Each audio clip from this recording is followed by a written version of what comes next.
Lax Kw'alaams Indian Band versus Canada, Case Analysis. The question of the rights of the native people over land use has been an issue of discussion over the past years. The U.S. Constitution allows Native Americans to use the lands for beneficial purposes, which may be economic. However, the federal government restricts the use of the land to some specific uses.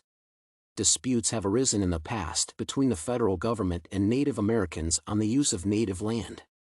These cases have taken different turns in the American judicial system, with victory going on both sides in different instances. The case of interest for this paper is the Lax Kw'alaams versus Canada in a fishery dispute.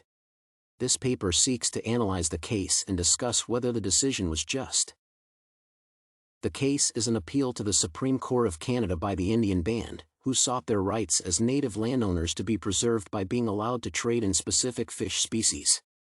This case was brought over after the Fisheries Regulatory Board had sued the Indian Band for the exhaustion of the fisheries. The Indian Band mainly traded in a single species of fish, leading to its exhaustion. The Fisheries Regulatory Board took action to protect this fish species from being completely faced off by this native community. When the reserves were sufficient to allow for fishing, the native group would continue their fishing activities. The court ruled against the Indian Band, claiming that the sale of a single species of fish, though a culture of the native community, was not a justification to exhaust that species in the fisheries. The court also held that the native members had the right to use the fisheries to their advantage but did not give them preferential rights. The court clarified that there has to be an understanding between the federal government and the native community about the use of the fishery. The fishery was the federal government's property as it was their property. To determine whether the court's decision was right, it is important to assess whether the Indian Band had native rights to the land and whether their culture of trading in a single species was worth upholding. Indian Band's chief claim was that they had native rights over the fisheries, and they were supposed to use the land for any economic benefits. Understanding who determines which people have the indigenous right over land was important in understanding this case. The Supreme Court had decided on several cases involving the claim to native rights to the land. In almost all of these cases, the court's decision was mainly based on the offense the person was being charged with rather than the fact that the suspect had the right to claim the use of the land. According to the Supreme Court, those who had native rights over land in America inhabited the place before the coming of the Europeans. Concerning the court's take on native rights, the Indian Band had no indigenous right over the fisheries since they inhabited the land after the coming of the Europeans.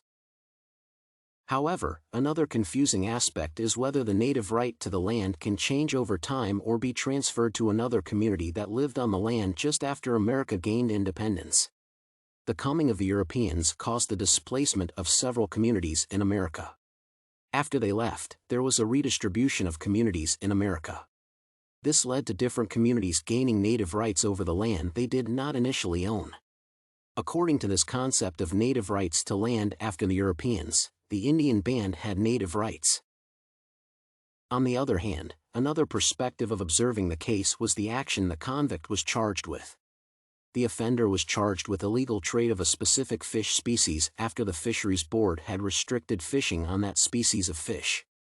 The felon was guilty of trading in this species since the evidence found was concrete as he was found selling the fish at $50 each. If the offender were found using the fisheries for food, the case would have been different. The fish required for economic and food persons differs, as economic mainly involves large-scale fishing. The offender might have native rights over the fisheries, allowing their use. However, using the fisheries for economic purposes when the restriction was already in place was a serious offense and the offender should either be convicted or fined.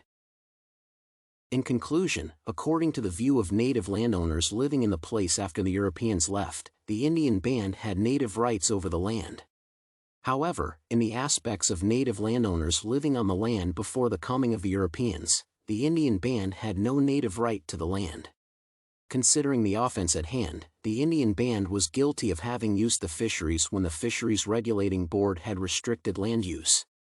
Fishing for economic purposes only makes the charges have more grounds. Discussions are continuing in America about whether native rights should be abolished because some native cultures are affecting biodiversity. A perfect example is the Lax Kw'alaams versus Canada case.